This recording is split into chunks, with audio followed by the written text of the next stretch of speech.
Right now, we are joined again by meteorologist Daniel McDonald with a check of your forecast. It seems like it's the hottest time of the year right now, am I right?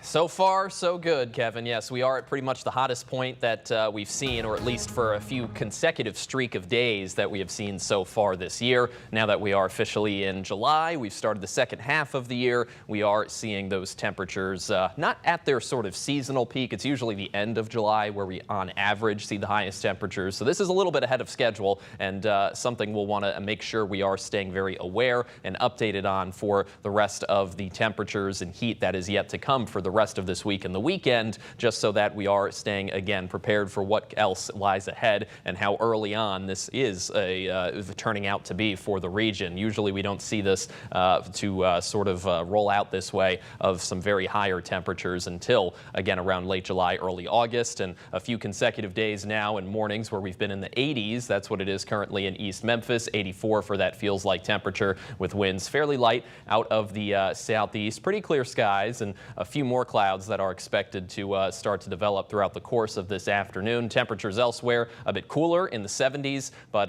again, we're expecting still around the same mid-range of the 90s for later this afternoon. The heat index a little bit higher at this point than the last couple of mornings. 84 in Memphis, about 4 degrees above the current temperature. Other spots not quite as much of a difference, but still on our way to the triple digits at least. And I do think once again we could be between 105 and 110, probably a bit closer to 105. We did fall a bit shorter than expectations yesterday in Memphis and in many other spots, getting up to around 105, but still very minimal differences here, a degree or two. Still, the impact is going to remain largely the same in that it is not very ideal to spend too much extended time outdoors in the midst of this heat. But here is what the weather impact alert looks like now. After all of yesterday afternoon, we still have today and Thursday before I do think we are going to have more of a noticeable drop or a noticeably improved conditions in terms of comfortability for the rest of the week and the weekend throughout this point, and even well after this expires,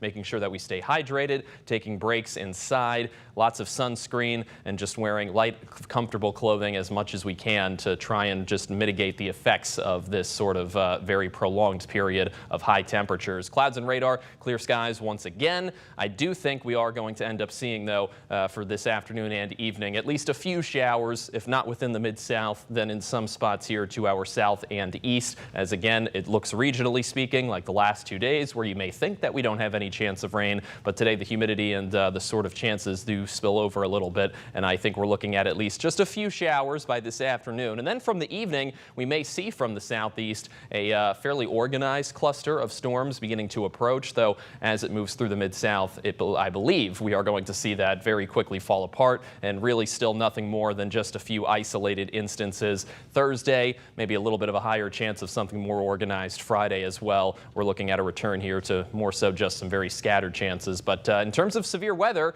there is technically a 1 out of 5 risk for any sort of those isolated storms here for both today and tomorrow in a few parts of the mid-south. Nothing that is majorly concerning or widespread there, as you saw with those green colors that only touch a few spots within the region, but still something to be aware of. All of this heat does provide us with a lot of energy. So 96 for today, a chance of some showers and storms, but pretty much all of us staying dry for the most part. Partly cloudy tonight here. On Thursday, it's a similar outlook with just a few of us possibly seeing some rain. Any of us that do see this rain, it's going to just be very brief, not a very sort of impactful moment or sort of occurrence here, as the temperatures, the humidity is only going to be very gradually starting to improve as we head into the holiday weekend. Saturday, still I think looking dry with a chance of rain only at about 20%. So Independence Day, it looks like we should be able to plan those outdoor activities as we have been leading up to this point. Of course, even if we do see those chances of rain and storms increase for the holiday, heat and humidity will still be by far the main concern. I do expect a heat index close to,